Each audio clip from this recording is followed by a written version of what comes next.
Three friends, one amazing series of YA novels, an insatiable thirst to relive the glory that is K.A. Applegate's literary masterpiece. This is Animorphs, the Dork-Bajir Chronicles. Hello and welcome to the Speaking Tree, a Dork-Bajir podcast where we read through the Animorphs series one book at a time, then talk about it every week. Today we'll be taking a deeper dive into Animorphs number 35, The Proposal, the book we read last week. My name is Mikhail, the host. I'm Tessa, the expert. And I'm Brayden, the Game of Thrones spoilers. No. Oh, no. There will be no spoilers. If anyone says a fucking spoiler for Game of Thrones, I will edit them out of the entire... I'll go through every past episode of this podcast and edit their voice out. With that easy transition, let's go into... Ooh, yeah! Ooh, yeah! At Potato Toesies on Twitter is talking about having some of their own input on us describing Visser 3's human morph. Quotes, what do you think Visser 3's human morph looks like? Vladimir Putin. Quotes, I think Vin Diesel. No, it kind of looks like Vladimir Putin. Quotes, I think of the Ninth Doctor, but like evil? So, Vladimir Putin. This is probably in reference to one of our TV show episodes where Eugene indeed looked like Vin Diesel. Yeah, he kind of looks like Bruce Willis's dad also. Or like Bruce Willis's like shitty brother. Bruce Schillis. Oh. He sold out and started working for Animorphs. Move over, Tessa. There's a new word wizard on the cast. Next week's fan mail comes from at Telluride128 on Twitter, who says, tweeted at us some amazing drawings from their 5th grade math notebook. And y'all, they're pretty tops. They're sick. Yeah. We've got an Andalite Yeah. with a 6-pack shooting a laser gun. Yeah, out of like the sort of low quality detail, the 6-pack looks great on this Andalite. It's amazing. I love how the Andalite's arms are way bigger than its legs, but like that makes sense canonically. Also, if we know from Andalite truth. Yeah, you're right. Also a scratched out Andalite on what looks like the bottom of or the top of a binder or something. And then the little bird that was definitely Tobias. Let's jump into Animorphs! So this is a segment where we diagnose an issue in this book and try to find a more creative and effective solution. So the situation we're trying to tackle this time is, what if we just did the banquet properly and didn't have to fuck around with the poodle thing later? Yeah. All like, right. How can we make the banquet work? First up, why have the salads come out separately? That's just a waste of manpower and effort, and also who really cares What? about salads? No, that's how banquets work. Salads come out first. What the fuck is wrong with you? So the salad and the soup at the same time, and then you have the main course and the dessert at the same time. No! And then you don't have to worry. No! You're ruining it! You're ruining my banquet! So obviously I'm not talking about how to successfully run a banquet. I'm talking about how to do the mission, the Animorphs mission from the banquet successfully. Oh, okay. So I think we can all agree that the flea thing is stupid and shouldn't even be a backup plan. The flea thing is very dumb. No, The cockroach thing is very dumb. Why don't they just start with a dog? You can go days without noticing, like, a dozen, like, fleas. Why would you notice 4?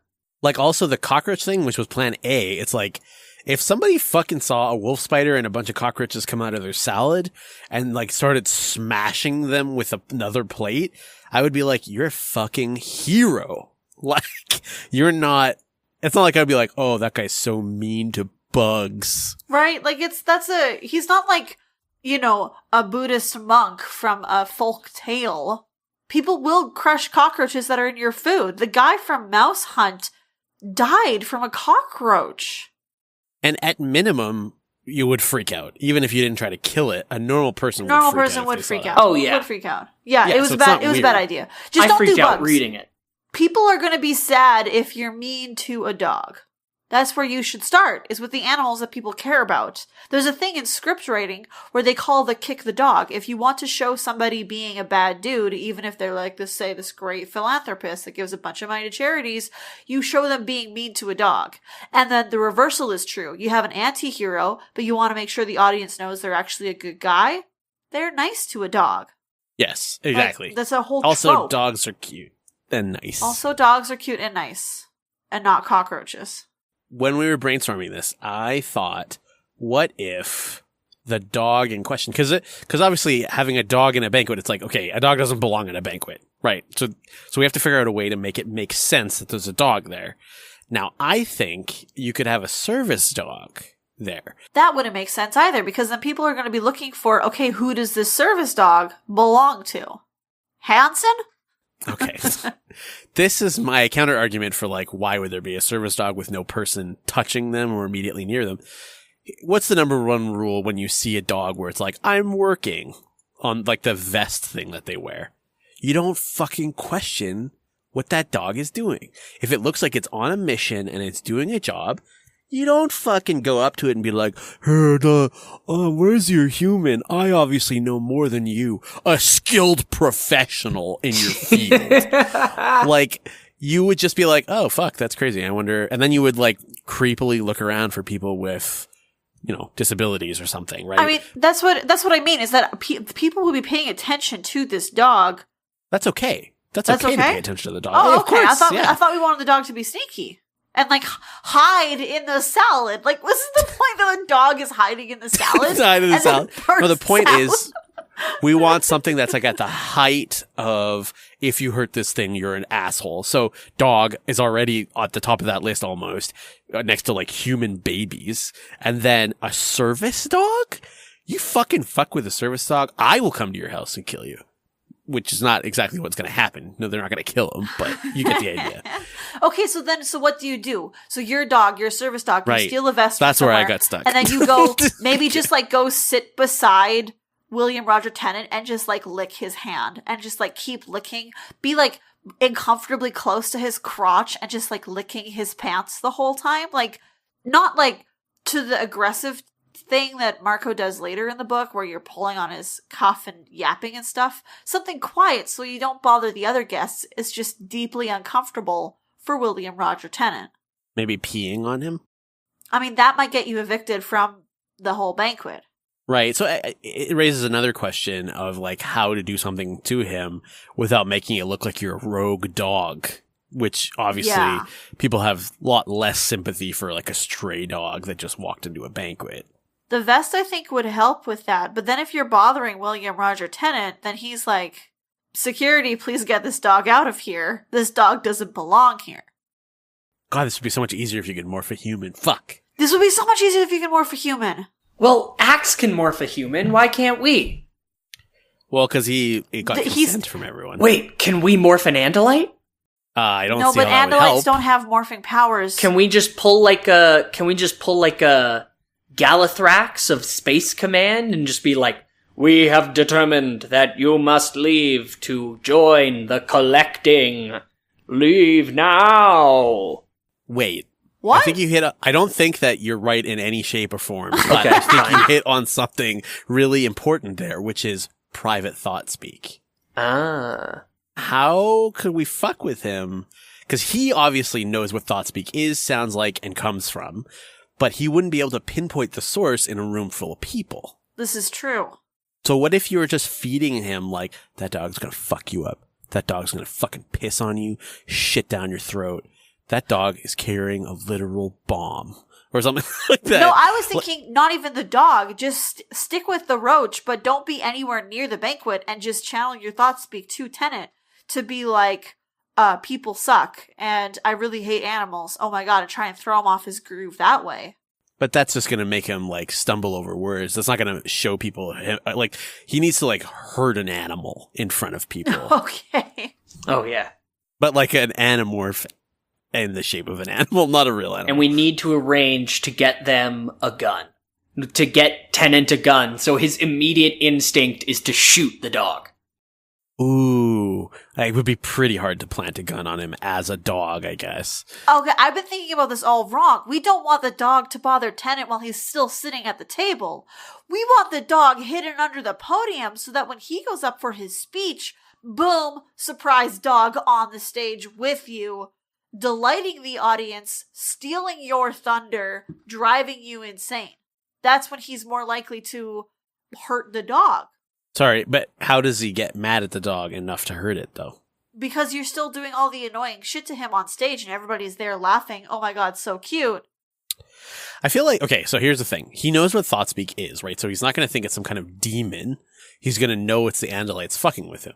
So Yeah. I almost feel like that's not enough, because you can kind of, like, he deals with someone screaming at him all day, his host, right? So you gotta have some kind of catalyst, like the build-up, just like the poodle biting him on his jogs is a build-up. The build-up is you harassing him mentally, but then the dog still has to do something, or something has to happen that makes him do something to the dog. Because I think just assaulting him telepathically is not enough. No. Oh, this is really difficult. Like, you have to, like, the whole reason why it worked at the TV station is because Tennant thought that he was in private and could throttle a dog in peace, which sounds like a euphemism for jerking it. Okay, what if we took a totally different tact? So follow me on this one. They morph pigeons, let's say, and they thought speak to him constantly about how, like, we are morphed birds. We are about to come in and shredder the shit out of your ass. Just sit there, you pathetic fool. And then, like, like, set it up that they're coming in to assassinate him. Because he doesn't know that they won't kill him, right? Yeah. So, and then just morph pigeons, which, let's say it's potentially possible they could have flown in through the kitchen or something like that, Yeah. right? And then land on the table on, like, really close to him, and they just act like pigeons. Like, act like normal-ass pigeons, but really attracted to that table. So if they get shooed off, they kind of come back. So he's, like, freaking out a little bit, right? This is a hard one because it's like, we don't have quantitative data on what would cause him to freak out, you know? Yeah, it's true. Birds not saying their names. That's true, yeah.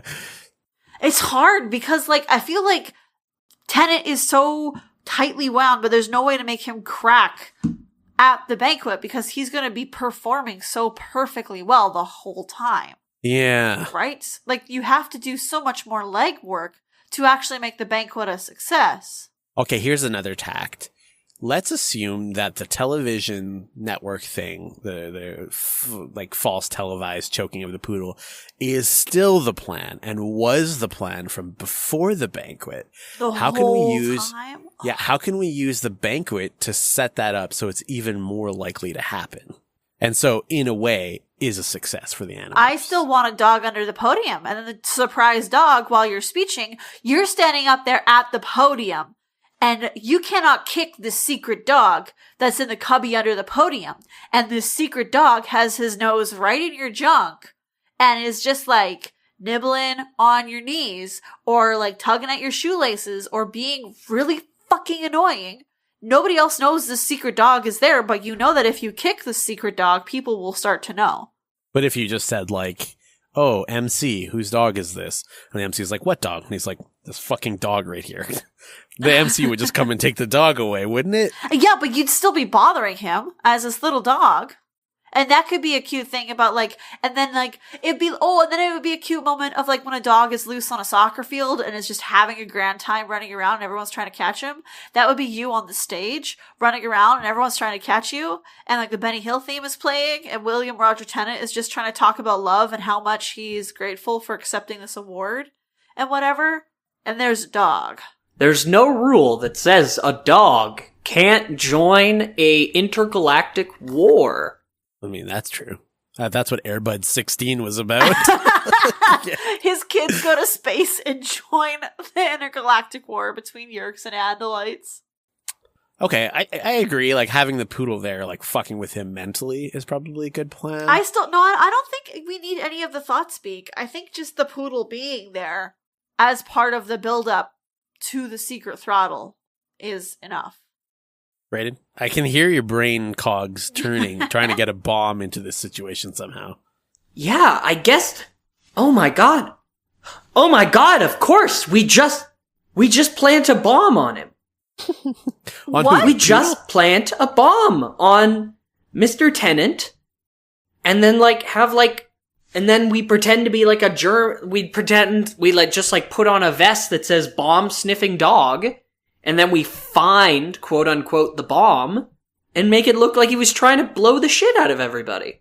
I got it. I solved it. This is not as crazy as it sounds. I think this might actually have some merit. It feels very crazy, but it's way less crazy than sneaking fleas on him. Okay, so here's the hard part, is that bomb sniffing dogs have handlers, right? So does that mean Jake has to Jake has the most pubescent, Axe. No, Axe does, because he is the least recognizable. This is true. Nobody knows That's Axe, a good point. but also he looks they all look like children. How do you realistically act as a bomb sniffing dog when you look like a child? Just morph people. Well, just stand on a stool and be like, hey, it's me, the bomb crew. Get the dog sniff something. Oh my god, it's a bomb, run! And just don't give people time to look at you specifically. And we're golden. I think this is possible if you all had proper jackets, like the FBI looking jackets with the lettering on the back. You're just gonna look like the Spy Kids then. The Spy Kids were 7. They're definitely smaller than the Animorphs were. Also, they're aged by war, Tessa. That's true. Yeah. You look into Jake's eyes. You look at Jake, he just looks like B-Ball 76. You look into his eyes and you see a man of war. And I don't mean the jellyfish. I just realized a problem, too, that if, you have one short bomb dog handler, that's that's a really short dude. Weird. If you have five of them, short you're it's a squad! It's okay, these are not adults. What if, okay, here, this is possible. What if you half morph, like Jake did to talk to Tom that one time, and you're we got a bomb threat in your building. I sent out our advanced team of our one bomb sniffing dog while we get our bomb squad organized on their way, so that the MC knows and then announces everyone stay here. No one can leave, because that's what you tell them on the phone. Yeah. And then the one person comes in with the dog, the German Shepherd or whatever, with the bomb dog shirt on, which we somehow have. There's a lot of props that we need for this plan. We need a fake bomb. We need cool shirts and jackets. We need to find a German Shepherd, which we haven't found yet. A fake bomb is just something Axe whips together from scrap that doesn't actually do anything, right? It has a timer on it. It's the shirts, the convincing shirts. But I think Rachel can sew. Do you just say that because she's into fashion? Yeah, that's exactly why I say that. Yeah. I mean, Wait, I don't... Or Cassie. Oh, Cassie's family could definitely sew. Cassie's mom could super sew. You know that's true. Just say, oh, hey, Mom, I'm in the school play and we need a bunch of convincing FBI jackets and a bomb dog shirt. Just one of each, right? Listen, this is not out of the question. I think this could totally happen. And then you lead Tennant off and then you leave him in a room with the dog, and it's he knows it's an Andalite now. And then you just leave him there. Well, and everyone knows he had a fucking bomb. Overall, I don't think the bomb thing is out of the question. Yeah. I think once Tennant realizes that everyone saw him with the bomb, even if he were to walk back in and be like, guys, it wasn't a real bomb. Look, they didn't arrest me. They'd be like, then who the fuck was that? Yeah. He just looks crazy then, right? So he knows his only option is to fucking skip town. We got him in one. I think both have merit. I think the poodle setup to the TV thing makes sense, but I also think the fake bomb makes sense. And honestly, I'm more inclined to lean towards the fake bomb because that's fucking hilarious. I feel like so few of our bomb plots are actually plausible and work better than the Animorphs plots, and this is one of the times where it is so sweet, because I think you're right. It is way better than any of the stupid shit that they planned in this book. Let's blow up William Roger Tennant with a fake bomb. Yeah. Blow up his reputation. Okay, so just to recap, our solution to making the banquet go successfully is call in, like during a critical moment where he's like about to talk, don't call in a bomb threat, call in as a bomb official telling the management of the hall that they've received a bomb threat, and that no one can leave the room because it's like activated remotely or something. And then tell them that we've sent our advanced scout with a bomb sniffing dog and a single agent to find the bomb as quickly as possible as the bomb squad organizes. Then you immediately, not immediately, to make a show of it, but as an animorphed German Shepherd with a cool homemade vest on it, and probably Jake as the handler. Jake or Axe? I think Jake makes more sense because I feel like Axe doesn't look like he's old enough. But yeah. anyways. Well, I just worry because Axe doesn't have a human life that he goes back to, and if this gets on camera...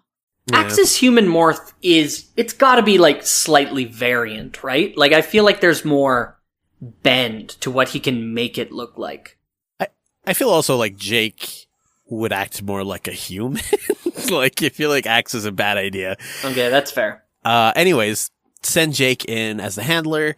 Then as you're like searching through people, plant this fake bomb with a timer on it or whatever, something on it on fucking Tenant, and then like announce to everyone like, there's a bomb on this guy, listen, and like put his arms behind his back, and of course he has to comply because it would be insane if he didn't comply, right?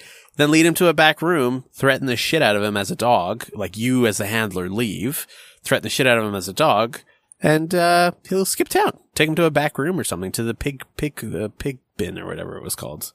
The pig bucket. Pig bucket, that's what it is. Listen, this is not a bad plan. No, I think this is a good plan. I think this is our best plan yet. I think Brayden hit a fucking home run. Hell yeah. Now that we've nailed that, let's move on to... Everyday now. In this segment, we try to tackle an everyday situation that did or may have happened in this book. All the normal rules, quote unquote rules of morphing apply. So no morphing humans, no killing anyone, no acquiring people without their consent, even though they did that a few times. Whoops. Our situation for this week is, how would you use morphing to deal with one of your parents dating someone new after a few years after their other parent died? So I'm being vague on purpose here because it doesn't matter if it's your dad and your mom died, your dad died, two dads, it doesn't matter, whatever. The only thing different from the book is that you have no inclination or idea that your dead parent is not infested by a York, and you have no knowledge of Yorks of any kind. They're literally dead. You saw them be shot. You saw them die. No, that's too dark. But you killed your parent. You have to have knowledge of the Yerks, Mikhail, because you have morphing powers. You killed your mom so your dad could start dating again. Oh, fuck. No, it was a car accident. It was a DUI. It's like, there was no one at fault except for the DUI guy. It's fine. It's not fine, but there's no Yerks involved. You saw your parents' mangled corpse. They're definitely dead. Who wants to go first? Me, I would probably, I don't know, I'd have a lot of feelings about it, so I'd probably morph a sweet bird of prey and fly away. Yeah, no, I'd probably just be emotional and would use morphing as an escape, like morph dogs to like run around and feed off the happy dog vibe, morph a dolphin to swim around and feed off the happy dolphin vibe. Yeah, I would just use it as an escape to get out of the house and feel good animal emotions as much as possible, so I'm not sitting in my room crying about my poor dead mom-dad. Oh, cool. Yeah, it's pretty cool. You want me to go, Brayden, or you want to go? Yeah. I feel like mine's a show closer. Yeah, so I had two options. One of them is if I like the new person.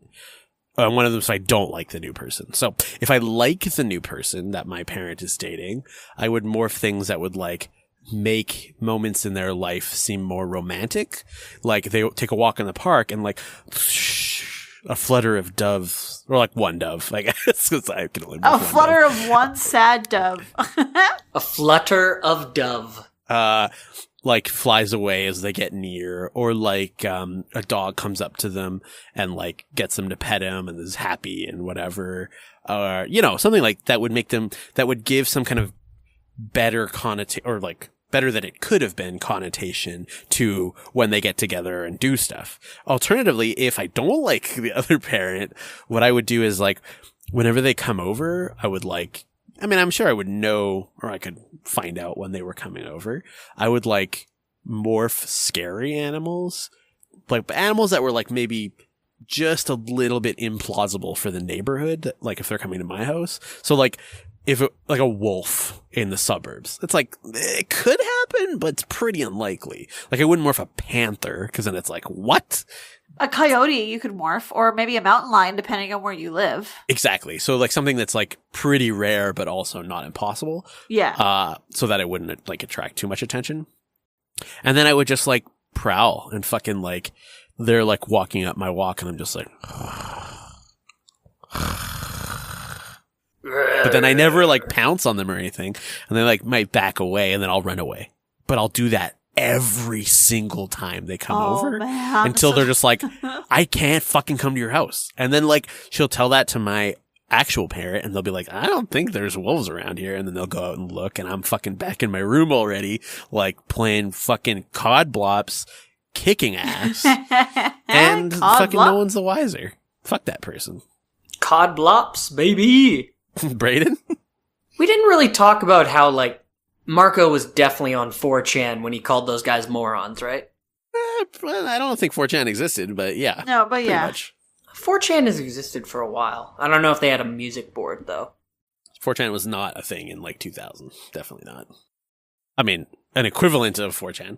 He was probably on Tumblr. Tumblr was invented in 1992. I think I handled this the most maturely and the most progressively, because I did not immediately jump to preventing my parents from getting some. No, I want my parents to get some tail. I want my parents to move on and be happy. And I want a new mommy or daddy. Or maybe a new one of each. Oh. So I would like parent trap them by like morphing into a dog, putting on a collar and leash, or getting a friend to do it, and then like running away and being like, arf, arf, arf, arf. Okay. And then they have like a fun adventure together? Yeah. And then like my parent like chases them like, oh my god, somebody's going to catch that. Yada yada. And get to it, and then I lead them to the other new parent. Or like, I like, so you as a force bird, the meet cute. Wait, yes. yeah. Sorry, I thought they knew each other already, but you're picking and choosing. I am who you picking want them and to meet. choosing. I am parent trapping these motherfuckers. Okay. I like, and in a bird morph, I like knock petals off trees to create like beautiful sakura leaf showers to make it look like, oh, this is ordained by fate. You fucking weeb calling them sakura leaves. Well, they are sakura leaves. They're actually a worldwide plant. They originated in Japan, but many grow all over the world. You absolutely uncultured swine. I call them pot leaves. That's what sakura actually stands for. It's just pot leaves. Yeah, and I get my parents, a little action. Probably some butt stuff. Oof. I don't know why you would want to know that about your parents. I mean, maybe I'm the weird one. I never even saw my parents kiss in front I of me. wouldn't want to know it about my parents, but I'm just saying, I'd probably be so good at it. They'd be like, you know what? This can't be. This is a really good sign. Let's do it. Let's do it from the back. Just like dogs. Why phrase it like that? Beast with two backs. All right, that's not bad, actually. That's pretty sweet. I mean, minus the sex part. Shall we move on? Let's move on. My life. My morph. In this segment, we decide on what the best use of the main morph in this book would be in our own lives. So, how would you use a poodle morph in your own life for purely personal reasons? Brayden had one caveat before the show also, which is, maybe not just a poodle morph. What morph would you mix it with? Like Marco did. And how would you use that? But yeah, one of them has to be poodle. One of them has to be poodle. Yeah, absolutely. Who wants to go first? I mean, poodle, cocker, spaniel. Just get yourself a cockapoo. Cockapoo? Isn't that already a thing? That is already a thing. No, okay. I have an idea for just a regular poodle, unless you want to go first, Brayden. Yeah, sure. The first thing I would do is, I would break into some key people's houses. Austin!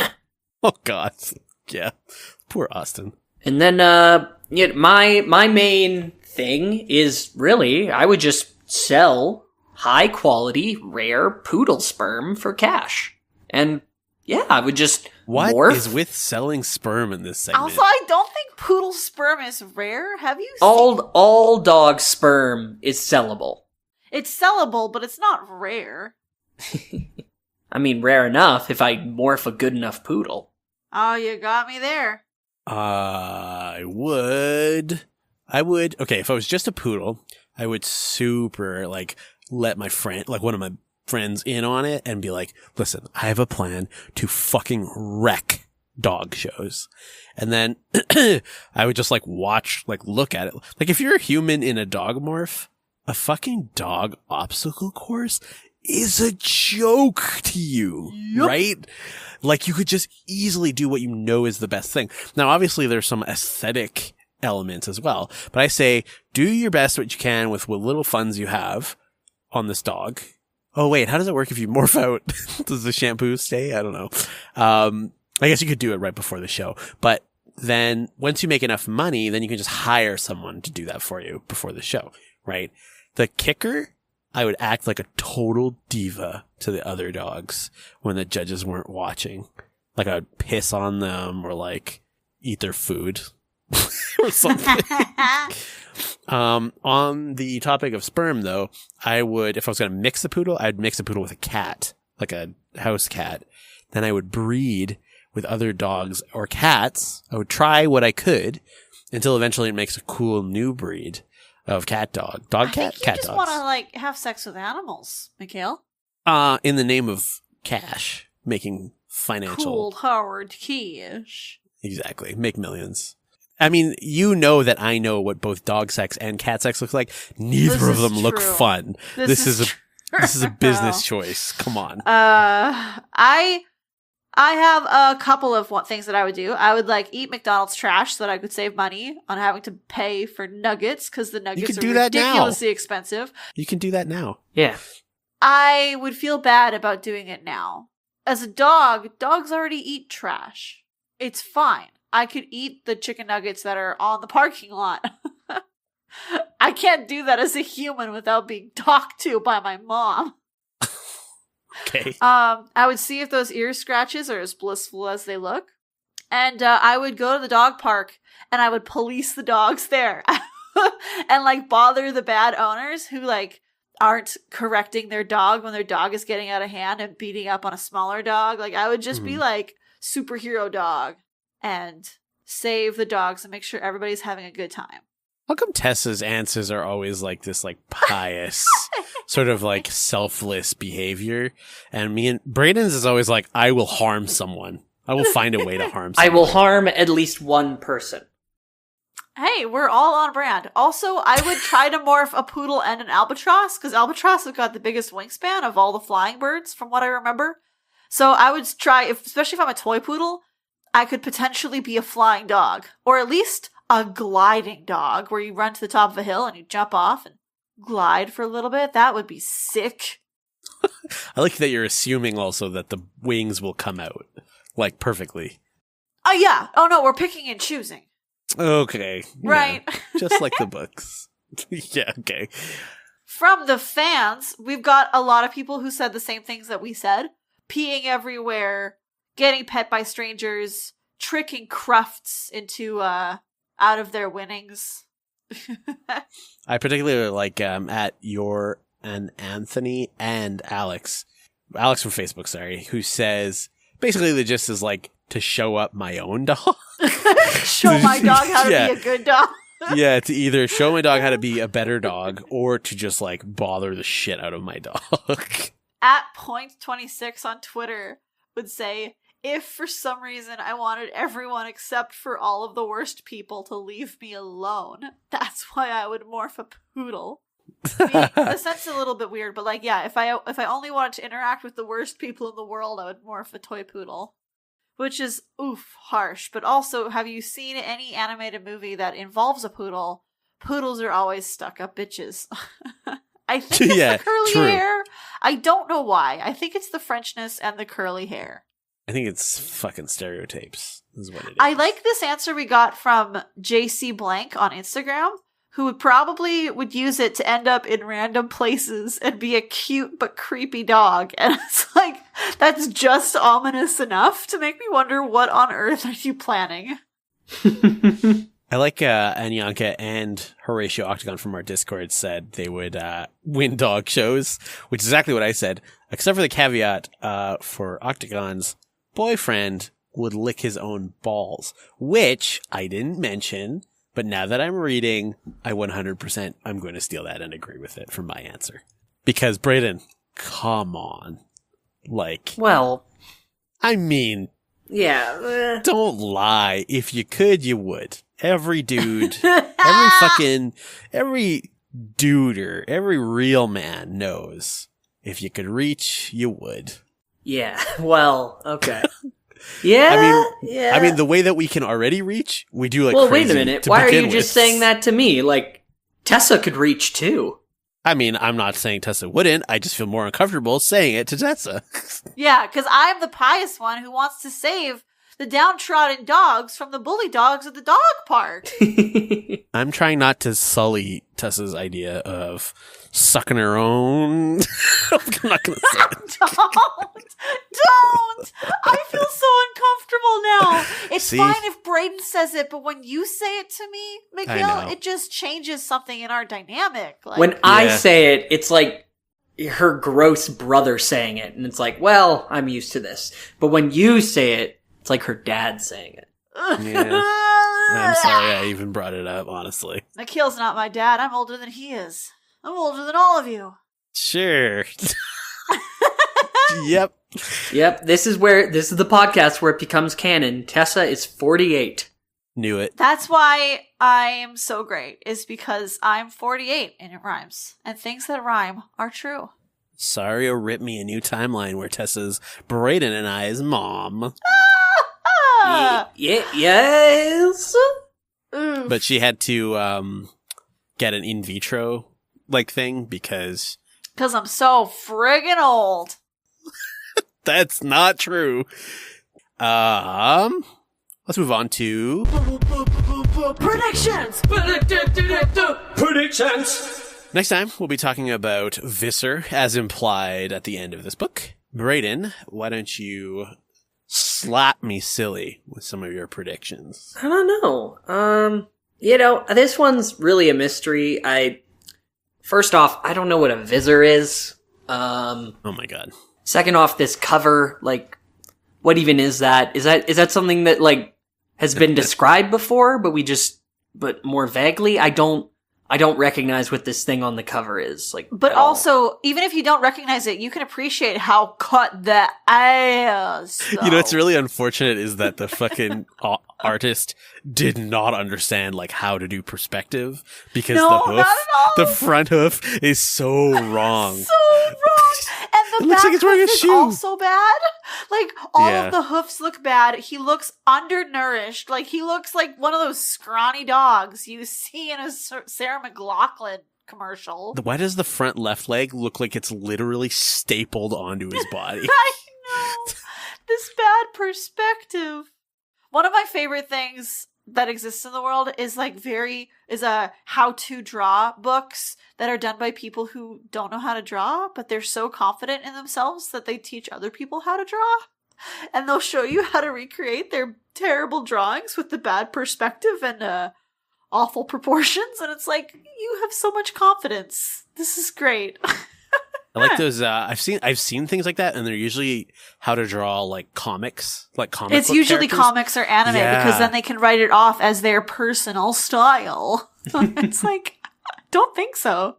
those forms have tons of perspective to them. Like you're not going to see perspective in fucking Family Circus in the Sunday paper, but you're going to see a lot of perspective in like an action scene in a Spider-Man comic, right? Yep. The problem is if you don't understand, because I don't understand it, but I do understand that there's like actual math involved when you do perspective. Literal like math. They have special rulers and shit when you draw like a leg coming at you from a different plane. There's different ways to foreshorten and figure out the ratio of how to make things look like. It's like, there's one of my favorite covers. It's for a series called The Iron Druid, and this guy, I'll take a photo of it and send it to you personally later, and I might post it in our Patreon, also patreon.com/DORKBAJIR. But the guy's arm is so terribly foreshortened. It's not a drawing, it's a photograph, but it looks like it's been manipulated because he looks like he has a terrible little baby arm. Well, it could have been manipulated. I mean, it was definitely manipulated, but it's like, it's not hand-drawn is what I mean. Like the cover of Visser is. I have a actual prediction real quick. Yeah, let's hear it. I think we learn a lot about like the behind the scenes of the Vissers. I think we'll meet a lot more Vissers, maybe even like a lot of them. Maybe like Vissers 1, 2, 3, 4, 5, 6, 7. Visser 2 probably. Visser 4. And I think we're gonna learn a bit more about like Yeerk culture, like the Council of 13 and the Shadow Emperor, who I think we read about in Dork-Bajir Chronicles, but didn't get much details. I think I kind of got spoiled on that because I did do a bit of wiki jump. I tried to do some careful wiki jumping, for my first essay. But so I know there is a Council of 13 and a Shadow Emperor, although I don't know if I was supposed to know those at that point. Well, Council of 13, definitely. Definitely we know about the Council of of 13 already. Yeah. Shadow Emperor. I don't know much about that Because- myself. I read- that might be fake. So the Council of 13, they are led by 13 individuals, and the Shadow Emperor is one of them. But the thing is, you don't actually know which one is like the Emperor who has veto power. Nobody but the Emperor knows who the Emperor is, so that nobody can just like assassinate them. This is like, it's like a game of Mafia almost. This is something that does get discussed in the book Visser. I do remember now. Yeah. Okay, so I guess I did spoil myself. You did. Sorry, I guess it's also safe to assume that this book will talk about, like, I can have predictions here too because I've actually never read this, so I'm assuming here that Mikhail, I think you're really gonna like it. I am looking forward to it enormously. Hell yeah! That this is gonna be the backstory of Marco's mom and why and how she like died, or not, well, like fake died, and why. What was she actually doing on Earth? Like, we're basically going to get the timeline. I'm sure we'll get some bullshitty fake empathy shit of like the Yeerk that is Visser 1 before getting Marco's mom's body. And I'm assuming just like in the Andalite Chronicle or in Dork-Bajir Chronicles, I'm not going to care. And then we're going to see like, we might even see some rising through the ranks with Dork-Bajir and shit like that. Then we'll get... Because the only reason they would need a human body is for like some very specific plan on Earth, which I don't know or really remember from my first read through. So I'm hoping we're going to get more of that stuff. But regardless, it's everything I've heard about it is like, I'm excited to read it. I mean, but now I'm apprehensive because everybody was really excited for you to read book 33 and you were cold on 33. I don't think people were that excited. I think people liked 33. I was excited. I think you were excited. That's the key thing there, yeah. Now that we've gotten through predictions, if you wanted to see other stuff we've done, where would that be? You can find it at our podcast page on collectivelegacy.org or on Twitter, Tumblr, Instagram, or Facebook. Remember to subscribe on iTunes or wherever you get your podcasts, or else I'll show you Visser 3's cut ass. Oh, it's so cut! Also, assuming that's Visser 3. Interesting. Maybe Visser 1 had an Andalite body too. Oh, maybe that's not even a Visser in the picture. Maybe that's an Andalite that interacted with a Visser. Maybe that's El Fangor, and just like he's actually been behind it the entire time. He's Visser 1. He's Visser Prime. There's a whole other nomenclature system above Visser 1. There's like Visser A. It starts going with like A, B, Yeah. C. Visser Alpha. Okay. You can also show support for our show if you subscribe to our Patreon page for as little as $1 a month. Patreon.com/DORKBAJIR. We offer special bonuses for patrons like access to our Discord server, anime essays written by us, and much more. Animorphs. Animorphs. Like a Star Wars character. I got the Animorphs. You have to give a shout out, Thomas Watch. No, Like, that's what you that's sound incomprehensible and vaguely racist. Vaguely racist to like a race that doesn't exist. We like to give a shout out to our patrons at the Dork-Bajir level or higher by giving them an Animorph style title. Big shout out to Andrew Vila, the Andalite from the top, or the cover of Visser. Anyanka, that cut ass of the Andalite from the cover of Visser. Steam driven, the perky nipples of the Andalite from Visser. Shanna, that fucked up hoof. Martha Urquhart, the terribly foreshortened leg. Mariah Wamby, that whizzy looking tail. Ooh. Nick, the shitty white glow that they added to it because they probably photoshopped it weird. Greg Della Posta, the stars in the sky behind the Andalite. Anne-Marie Ellis, the sweet bird of prey that's actually one of those stars. Michael Armenta, the new font they're trying out on that word Visser on the cover. Alamist, the literal ribs I can see in this underfed Andalite's chest.